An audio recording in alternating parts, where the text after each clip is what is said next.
In the city of Greeley, Colorado, local officials pushed for the Catalyst Project, a $1.1 billion entertainment district featuring a water park, a luxury hotel, and a minor league hockey arena. To jumpstart the development, the city council authorized a massive debt package without a public vote. This chart tracks the mechanics of certificates of participation.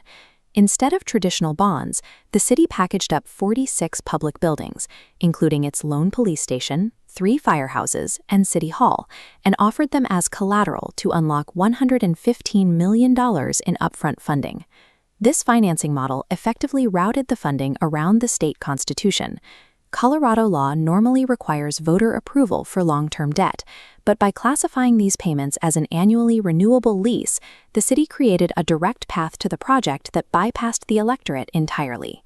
That bypass triggered a revolt. Residents formed a grassroots coalition called Greeley Resident's Better, arguing that the city was mortgaging essential public infrastructure to guarantee a private developer's profit.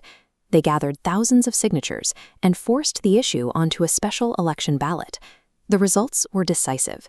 54. This 9-member panel of residents was given a 6-month mandate to review the project's financial and planning data, promising a new era of transparency. To the public, this looked like a total victory for grassroots activism. The billion-dollar project was officially on hold, and the very citizens who fought it were now being invited to sit at the table. But in municipal politics, a 6-month pause is rarely just a delay. By examining the bureaucratic mechanics the city put in place, it becomes clear this period of listening was a strategic maneuver to neutralize the opposition. This graph illustrates the pause's first tactical advantage. By mandating a half-year of deliberation, populace anger naturally decays. The committee then functions as a filter. Grueling meetings strip away passionate activists, replacing them with a small group bound by a strict code of conduct. This creates a mechanism for burden shifting. If the committee validates the project's financial assumptions, the political risk of moving forward moves from the politicians to the citizens. The council can eventually claim the community itself reviewed the math and recommended the project. Inside the room, the city systematically domesticates the revolt. What began as a loud public protest converts into a quiet, manageable chore of administrative memos.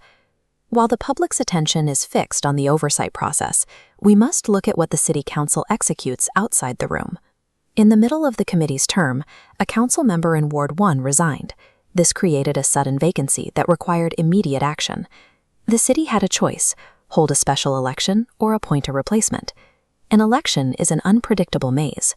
By citing stability during the pause, the council can quietly appoint a pro-growth ally, consolidating their voting bloc before the committee finishes its work. Simultaneously, the council made a major physical move. They authorized a completion of the Boyd Water Line, a $17 million high-capacity pipeline running directly to the project site. While the committee argues over zoning, the city is actively trenching through the earth to lay heavy-duty pipe. They are creating a physical fact on the ground.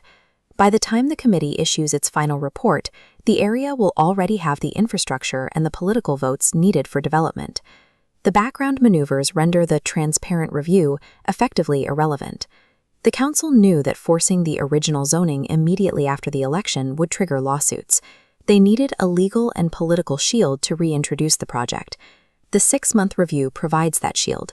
It allows the city to reintroduce the exact same development goals under the banner of citizen-led due diligence. The project returns not as a controversial deal, but as a community-vetted recommendation. By 2027, the results of this maneuver will be clear. Mayor Hall will be insulated by a cohesive council majority, millions in finished infrastructure, and a neutralized opposition. This is how municipal power sustains itself. When a city government claims to be pressing pause to listen to its residents, it is often using that time to accelerate the very agenda those residents tried to stop.